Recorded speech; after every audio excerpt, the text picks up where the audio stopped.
हमारे लिए प्रकृति सिर्फ एक कानूनी पहचान या इकाई नहीं है, वो एक जीवित प्राणी है।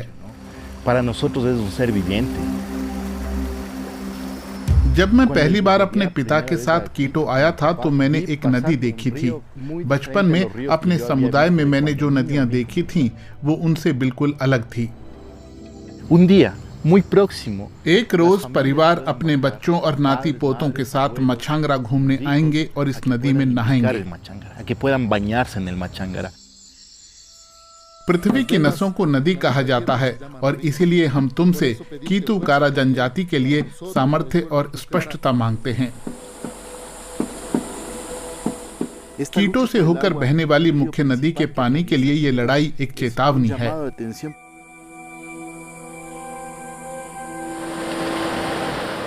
क्या प्रकृति के पास अधिकार होते हैं और उन्हें कौन तय करता है? मैं कीटू कारा जनजाति का मुखिया हूँ। मैं एक कवि और एक मानव विज्ञानी हूँ। मेरा नाम दारियो इजा पिलाकिंगा है और मैं पाचा मामा को बचाना चाहता हूँ। ये मेरी कहानी है। 2008 में इस देश में एक बड़ा बदलाव शुरू हुआ।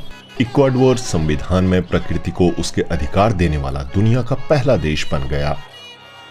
दूसरे देशों ने भी ऐसा ही किया। बोलीविया ने भी संविधान में प्रकृति के अधिकार शामिल किए। भारत ने अपनी पवित्र नदियों गंगा और यमुना को कानूनी इकाइयों के रूप में मान्यता दी है।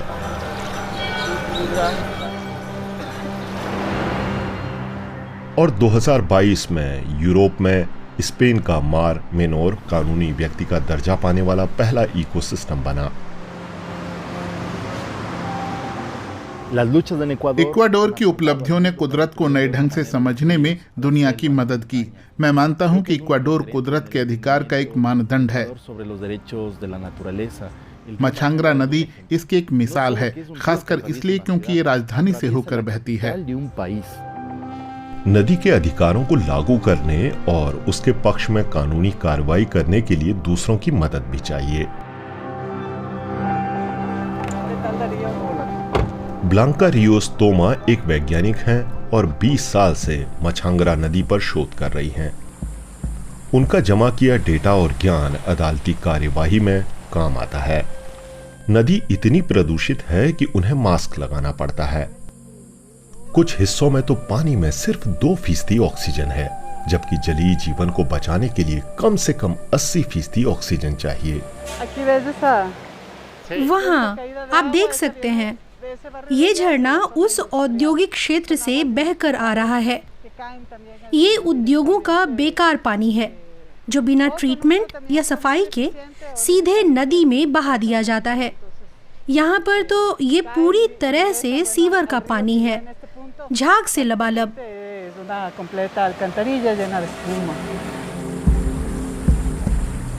इस पानी में तेल, चर्बी और दूसरे हानिकारक पदार्थ भी हैं।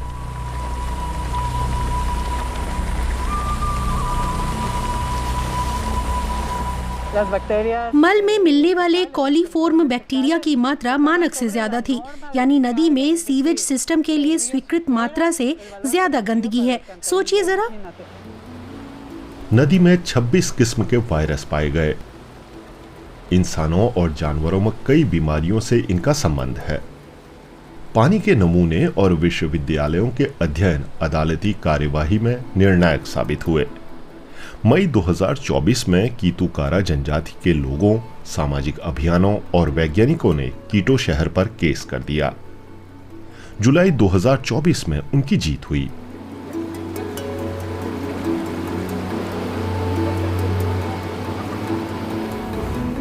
कोर्ट ने शहर प्रशासन को एक योजना बनाने और नदी की सफाई के लिए जरूरी वित्तीय संसाधन देने का आदेश दिया। वो पल खुशी का था। लेकिन कीटो प्रशासन ने फैसले के खिलाफ अपील की। संवैधानिक अदालत के एक पूर्व सदस्य रामिरो एविला अब एक वकील हैं। उन्होंने ही सबसे पहले दारियो इजा को इस केस में शामिल होने को कहा था। मैं मानता हूं कि अदालती आदेश को लागू करने में कुछ राजनीतिक अड़चनें तो आएंगी। इसके लिए नदी को प्रदूषित करने वाली कंपनियों पर नियंत्रण की जरूरत है और उसके लिए शहर प्रशासन को अपनी तमाम शक्तियां और प्रतिबंध लागू करने होंगे। उम्मीद है अब वो हरकत में आएगा। इसके लिए राजनीतिक इच्छा शक्ति, निवेश और योजना की जरूरत है। अकेले न्यायिक प्रणाली से ये चीजें काबू करना मुश्किल है। बहुत सी चुनौतियां हैं, लेकिन दुनिया भर के उदाहरण दिखाते हैं कि गंदे पानी का निस्तारण उतना महंगा नहीं है। नए ढंग के समाधान संभव हैं।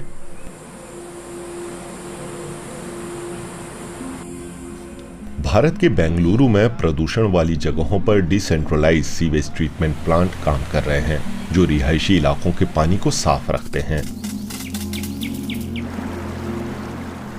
इक्वाडोर ने खुद क्वेंका में मिसाल बनाई है। सीवेज ट्रीटमेंट प्लांट लगने और लोगों में जागरूकता आने से पानी की गुणवत्ता में काफी सुधार हुआ है।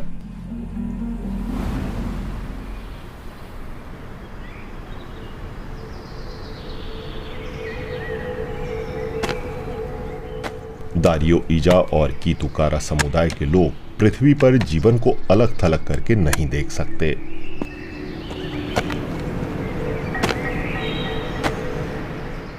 चंद्रमा से भी इसका संबंध है, खासकर बढ़ते हुए चंद्रमा से। ये उन पौधों को अंकुरित होने में मदद करता है जिनके फल जमीन के ऊपर उगते हैं।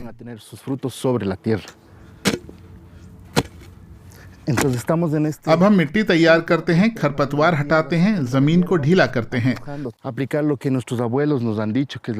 हमारे दादा दादी ने जो सिखाया हम उसी पर अमल करते हैं। और ये सिर्फ कहने की बात नहीं है, बल्कि बीजों पर और पेड़ पौधों पर चंद्रमा के प्रभाव के संकेतों से जुड़ा गहरा ज्ञान है।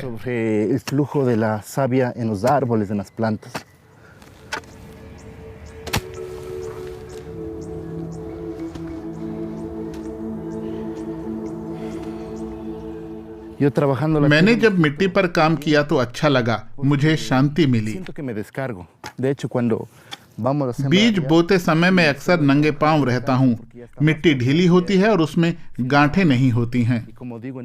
जैसा कि मैं एक कविता में कहता हूँ, जब तक हम बीज के संरक्षक हैं, हमारे पास दुनिया की भूख को खत्म करने का मौका है। 2008 से अब तक 40 देशों और क्षेत्रों ने प्रकृति के अधिकारों को मान्यता दे दी है। ज्यादातर मामलों में मूल निवासी समुदायों की पहल से ही ये मुमकिन हो पाया है। मछंगरा नदी में भी शुरुआत हो चुकी है। शहर प्रशासन और निवासी नदी की सफाई में जुट गए हैं।